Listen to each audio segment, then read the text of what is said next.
Bienvenue dans cette vidéo sur la goutte. Vincent, 55 ans, sportif, aime boire quelques bières après ses entraînements de ping-pong. Dimanche midi, il a fêté la victoire du championnat au club de ping-pong avec ses coéquipiers, fête durant laquelle il a un peu trop mangé de charcuterie. Il est réveillé au milieu de la nuit par une douleur soudaine au gros orteil. Il va à la pharmacie le lundi matin avec une ordonnance. Il explique à la pharmacienne qu'il a consulté le service des urgences pendant la nuit pour une forte douleur à l'orteil gauche qui le faisait souffrir fortement.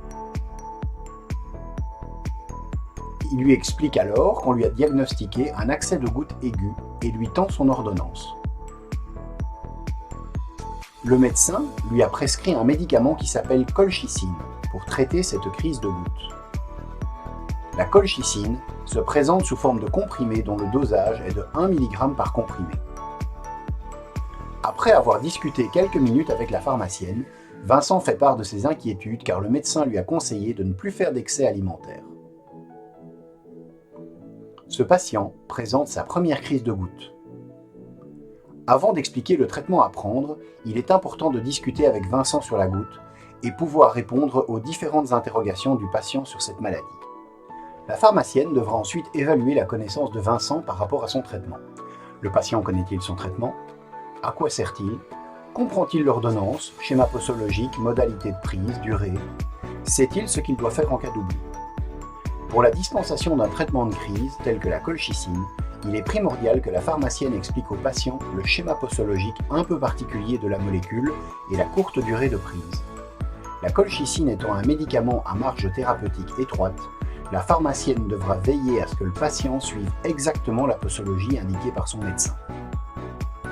La pharmacienne devra ensuite sensibiliser le patient sur les effets indésirables liés à la colchicine. On l'informera des précautions d'emploi. Il est également important que le patient sache reconnaître les signes de surdosage. La pharmacienne devra également vérifier l'absence de toute interaction médicamenteuse, que ce soit avec ses habitudes de vie, consommation de jus de pamplemousse, ou que ce soit des autres traitements comme la prise de macrolide en particulier. La clarithromycine est interdite.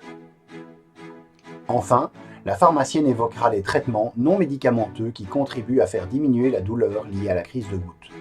Elle encouragera Vincent à modifier certaines habitudes alimentaires, favorisant un excès d'acide urique.